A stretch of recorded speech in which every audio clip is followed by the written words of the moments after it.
सलाम, नमस्ते, सत श्री अकाल। सभी देशवासियों को, दोस्तों को, साथियों को, खासतौर से हमारे तमाम व्यूअर्स को इंडिपेंडेंट डे की बहुत बहुत मुबारकबाद। यौम आज़ादी मुबारक हो। जय हिंद, जय भारत। दोस्तों, आज हमारे साथ फिर डॉक्टर प्रमोद बाबा साहब हैं। आप इनके बारे में अच्छे से जानते हैं। हम विदेश नीति पर अक्सर चर्चा करते हैं, जियोपॉलिटिक्स पर बातें करते हैं, वाद विवाद चलता रहता है। आज मैं बाबा साहब से पूछना चाहता हूँ। बाबा साहब हमारे प्रिय, लोकप्रिय, विश्व प्रिय प्रधानमंत्री ने जो है एक हमारे लाल किले से, अब तो हमारा ही है, हमारे लाल किले से जो है उन्होंने भाषण दिया है। और भाषण में पहली बार मैंने दो चीजों को नोट किया सबसे ज्यादा, जो बहुत मैंने नहीं किया, बाकी उन्होंने जो कहना था वो कहा। एक बात उन्होंने कही कि ऐसे सभी कानूनों को खत्म कर देना चाहिए जो इक्वलिटी को, मतलब धर्म आधारित हो, धर्म से किसी को अलग करते हो, तो इन सब को, मतलब सीधा सीधा ये इशारा क्या सिविल कोड के अनाउंसमेंट का है, क्या ये पूरा इरादा है कि जो एजेंडा था, हालांकि बड़े बारीकी से इस बात को कह के निकल गए, ज्यादातर लोगों ने इसको पकड़ा नहीं, जहां उन्होंने कहा कि ऐसे सारे कानून बदल दो जो धर्म का, लोगों का धर्म के आधार पर बंटवारा करते हो। जो लोगों का धर्म के आधार पे बंटवारा करते हो, ऐसा संदेश देने की कोशिश की है जो इंटरनेशनल मार्केट में ये साबित करेगा, इंटरनेशनल मार्केट में ये साबित करेगा कि प्रधानमंत्री मोदी बहुत ही सेकुलर है और बहुत ही सेकुलर मिजाज की तरफ जा रहे हैं। बाबा साहब, आज ही दिल्ली के ही अंदर जहां आप बैठे हैं, अगर वहीं पे जिस तरीके से सड़क के ऊपर भंडारे लगते हैं, रोड रोक दी जाती है, जागरण होते हैं, सड़क को ब्लॉक कर दिया जाता है, रोड पे अगर कोई नमाज पढ़ता है तो उसके पीछे से आके पुलिस वाला लात मारता है, ये इक्वालिटी की बात कर रहे हैं मोदी जी, या फिर सचमुच कोई हृदय परिवर्तन हुआ है, या फिर इंटरनेशनल मीडिया के लिए अलग ब्रीफिंग होगी कि हम तो सेकुलर, हम तो भेदभाव खत्म कर रहे हैं, और अंदर जो है, क्योंकि ये सिविल कोड की तरफ इशारा ही लग रहा है, क्योंकि अगर ऐसी कोई भावना होती कि ऐसे कानूनों को खत्म किया जाए जो भेदभाव करते हो, तो योगी जी के अपने बयानात उठा के देखें, उनकी कार्रवाई उठा के देखें। सवाल ये है कि आप क्यों ऐसा करना चाहते हैं कि लोगों के सभी धर्मों की आजादी छीनना चाहते हैं? आप धर्म आधारित जो छूट है आपको, उसे क्यों खत्म करना चाहते हैं और क्यों इस जिद पर अड़े हैं? इसके पीछे पहले तो ये बताएं क्या सोच है। दूसरी बात, पहली बार ऐसा हुआ है कि उन्होंने ना कोई वादा नहीं किया देश की जनता से। इस पे हम बाद में आते हैं, पहले पहली बात पे जवाब दें। तमाम अहले हिंद को हमारी तरफ से भी पुरखुलूस, दिल की पुरखुलूस गहराइयों से यौम आज़ादी मुबारक हो। और अहले हिंद से ताल्लुक या अहले हिंद से मेरा मकसद, उसमें अखंड भारत ही आप समझ सकते हैं, क्योंकि हमने आज़ादी हिंदुस्तान ने ली थी, अहले हिंद ने ली थी, भारत ने, पाकिस्तान ने या बांग्लादेश ने नहीं ली थी। वो तो उसके बाद पार्टीशन हुआ, तय पहले से हुआ। जहां तक आज के आप प्राइम मिनिस्टर के संबोधन की बात कर रहे हैं, जो उन्होंने भी कहा है, तो जब हम फौज की ट्रेनिंग में थे शुरुआती अपने साल में, तो हमारे जो उस्ताद थे सूबेदार साहब, वो ये कहते थे कि जब भी आप कोई चौकी जीत जाए और दुश्मन भाग जाए तो याद रखना कि वो एक बार पलट के अपनी पूरी ताकत से दोबारा हमला जरूर करता। और यही बात किसी भी घायल जानवर के साथ होती है, चाहे वो आप शिकार करने जाए तो एक बार तो वो उठा के अपनी कोशिश करता ही है कि आपका सामना करे, और जो वो उसने सोचा है वो सब करे। मोदी जी जब सत्ता में आए थे, क्योंकि मोदी जी का संस्कार और मोदी जी का जो डेवलपमेंट है वो सारा आरएसएस से हुआ है, और आरएसएस की अपनी एक फिलॉसफी है हिंदू राष्ट्र की, एक नाम, एक संविधान, एक धर्म, और कुछ ऐसा ही न्यू वर्ल्ड ऑर्डर वाले लोग भी सोचते हैं कि पूरी एक दुनिया का शासन हो, पूरी दुनिया की सरकार हो, और पूरी दुनिया का एक धर्म। हाँ, ये बाबा साहब, ये आज मोदी जी ने वो भी तो कहा है ना कि विश्व सरकार की बात की है, तो वो भारत की जो आरएसएस की थॉट है उसकी विश्व सरकार होगी, या फिर किसी और की विश्व सरकार के एक छोटे से रुकन बनने की बात कर रहे थे मोदी जी? जरा क्लियर करें। देखें, ऐसे है सर बाइपोलर दुनिया है, दुनिया के दो ध्रुव हैं, साउथ और नॉर्थ, और उसी तरीके से ताकतों के भी दो ध्रुव हैं, एक पूंजीवादी व्यवस्था है, एक समाजवादी व्यवस्था है, जिसमें आप रूस और चीन को रख सकते हैं, और दूसरी तरफ आप अमेरिका और यूरोप को रख सकते हैं। नेहरू जी के टाइम तक एक हमारी व्यवस्था थी जिसे हम गुट निरपेक्ष कहते थे, उसकी अपनी ताकत होती थी। अटल बिहारी वाजपेयी ने वो खत्म कर दी, क्योंकि आरएसएस शुरू से ही वेस्ट के नक्शे कदम पर चल रहा है, या इनकी मोहब्बत वेस्ट की तरफ ज्यादा रही। तो जो दो बायोपोलर चल रहे हैं, उसके जो मेन ताकतवर हैं, मैं यहाँ खुलेआम से नाम ले रहा हूँ, एक बिल गेट को मान सकते हैं और आप एक एलन मस्क को मान सकते हैं। बिल गेट वो हैं जो बड़े एक्टिव थे जब कोरोना आया, महामारी आई, पूरी दुनिया बंद हो गई, तालाबंदी, हवाई जहाज बंद, बैंक बंद।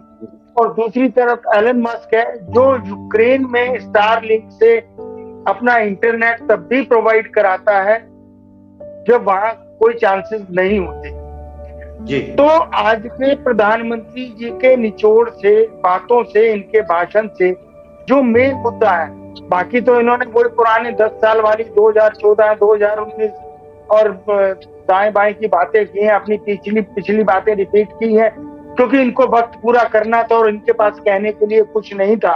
लेकिन जाते जाते ये इस बात का इशारा कर गए कि हे बिल गेट, हम तेरे शरणागत हैं, तू ही करुणा का सागर है, हम तेरे सेवक, हम सेवक तुम स्वामी, कृपा करो भरता। तो जो इन्होंने बैंकिंग की बात की है, जो इन्होंने एक राष्ट्र की बात की है, और आपको फिर एक बार याद करा दें, इन्होंने 2-3 वर्डिंग ऐसी यूज की है, कोरोना के बाद विश्व एक नई व्यवस्था की तरफ जा रहा है, वैसे ही जैसे सेकेंड वर्ल्ड वॉर के बाद नई व्यवस्था की तरफ जा रहा है। तो नई व्यवस्था कौन लाना चाहता है? वेस्टर्न पावर्स लाना चाहती हैं, और ये सीधा समर्पण मानता हूं मैं इसको, सीधा आप कहें तो इसको सरेंडर मानता हूं उन ताकतों के आगे।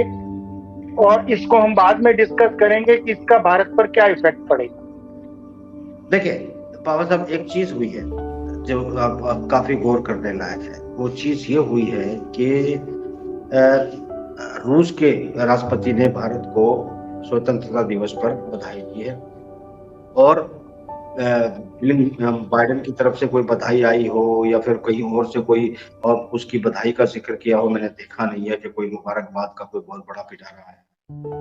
अब सीधी बात यह होती है कि यूक्रेन अगर जाते हैं तो ये स्पष्ट है कि आप वेस्ट को, यानी रूस और अमेरिका को बैलेंस करने के दोनों कैमरों की कोशिश कर रहे हैं। बड़ी सीधी बात है, इस वक्त रूस का, चीन का एजेंडा है मल्टी पावर सेक्टर, और वेस्ट का एजेंडा है, बिल गेट्स का एजेंडा है single power world, single unit और विश्व सरकार।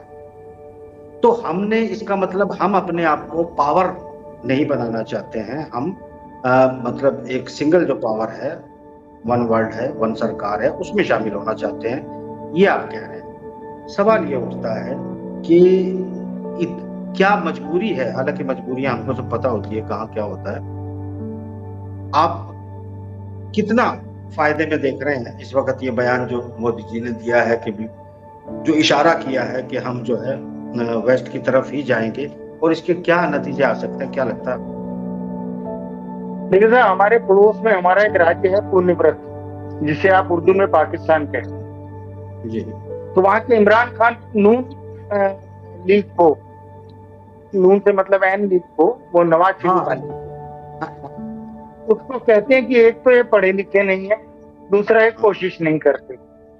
तो अब मैं ये तो नहीं कह सकता हमारे आदरणीय यशस्वी प्रधानमंत्री जी के लिए या इनके सलाहकारों के लिए कि एक तो ये पढ़े लिखे नहीं है और दूसरा कोशिश नहीं करते, लेकिन कहीं ना कहीं कुछ तो मजबूरियां रही होंगी, यूं ही कोई बेवफा नहीं होता। अगर पुतिन भारत को बचाना चाहता है तो जैसा आपने शायद 6 महीने या 1 साल पहले ये बात कही थी कि भारत को अगर आज बचाना कोई चाहेगा तो वो पुतिन चाहेगा, उसकी वजह ये है कि 50 साल आगे की वो सोचकर चलते हैं, और वो जानते हैं कि 50 साल बाद जब चीन इतना शक्तिशाली हो जाएगा तो चीन को कंटेन करने के लिए उनको भारत की जरूरत पड़ेगी। और ऐसे में अगर भारत बिखर जाता है, अगर भारत बिखर जाता है तो दिक्कत होगी। मोदी जी वेस्ट की तरफ क्यों है, उसका रीजन ये है कि एक तो इनकी शुरू से परवरिश ऐसी हुई, और अगर मोहम्मद बिन सलमान या अब्दुल जोर्डन वाले या बाकी जो अरब ममालिक जिनका आप जिक्र अक्सर करते रहते हैं, वो उम्मत के होने के बावजूद भी इजराइल और अमेरिका के गुलाम क्यों हैं, उसकी वजह आप बता चुके हैं पहले भी कई बार कि वो उनके प्रेशर में, कैसे भी प्रेशर में है। तो आप मान सकते हैं कि बांग्लादेश में जो हुआ, तमाम हवा और तमाम एडवर्टीजमेंट के बाद 240 पे सिमट जाना, या विपक्ष का लगातार पावरफुल होना, और यही बात की थ्रेट जो है जो एजेंसियां करती हैं उनका करना, और आगे आरएसएस की मीटिंग जो है 5 घंटे तक चलना और उसमें भी कोई फैसला ना होना, ये सब एक अजीब सी घबराहट का माहौल बन गया क्या? हाँ, आप इसी को थोड़ा और पीछे चल के देखें तो सऊदी अरब में शाह फैसल थे, उनके साथ क्या हुआ? तो कुछ भी कराना। और ऐसे ही नेपाल के महाराणा थे वीर वीरेंद्र शाह, बिल्कुल। तो शाहों की तो सर ऐसा ही रहता है दुनिया में।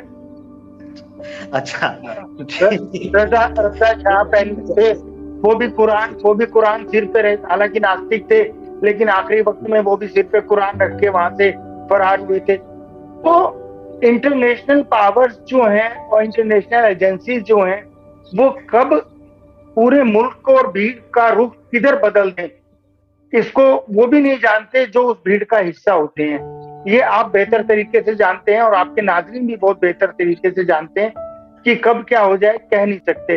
लेकिन आज मोदी जी के भाषण से ये एहसास हो गया कि उनको भी ये एहसास है कि उनकी सरकार अब जाने वाली है और वो अपने सत्ता के, राजनीति के आखिरी मरहले में है।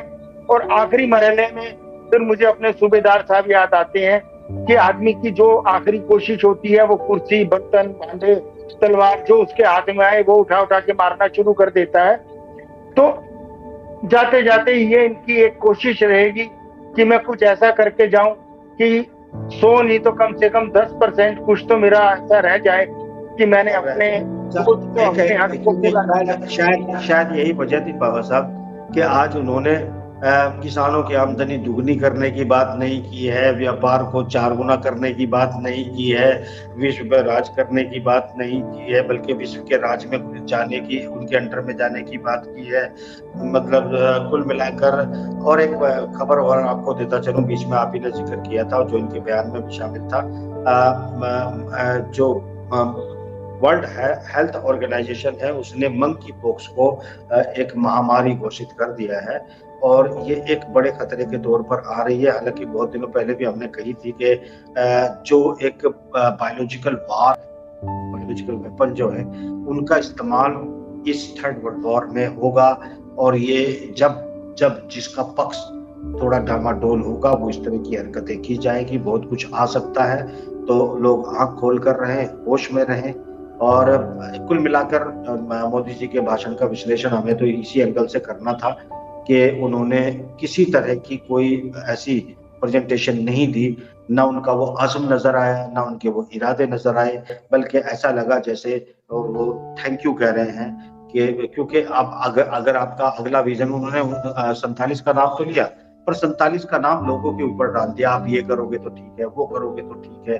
ये एक और छोटी सी बात, बड़ी छोटी बात कर गए आज भी, क्योंकि ये जो महिलाएं हैं हमारी, ये रेप के मामले हैं, लाल किले में देश को संबोधित कर रहे हैं, या तो आप सबके लिए बोलें, अगर एक ही चीज को आप दिमाग में रख के बोलते हैं तो आपको लगता है कि आप कितनी भी बड़ी जिम्मेदारी के काम करने जा रहे हो, आपके दिमाग से पार्टी पॉलिटिक्स नहीं निकलती है। मेरे ख्याल से देश के गार्जियन होने का एक अच्छा सबूत देना चाहिए था, जो नहीं दिया गया है। इसमें कोई शक नहीं है कि 10 साल से आपकी हुकूमत है या आपके अंडर में काम कर रहे हैं, 10 साल बाद भी अगर इस देश में रेप हो रहे हैं तो जिम्मेदार आप हैं मोदी जी। अगर यहाँ भ्रष्टाचार पे आप ये कहते हैं कि भ्रष्टाचार के खिलाफ हम कार्रवाई करते हैं, भ्रष्टाचार हो क्यों रहा है? अगर 10 साल में आप भ्रष्टाचार नहीं रोक पाए और वो बढ़ रहा है तो इसके जिम्मेदार आप हैं मोदी जी।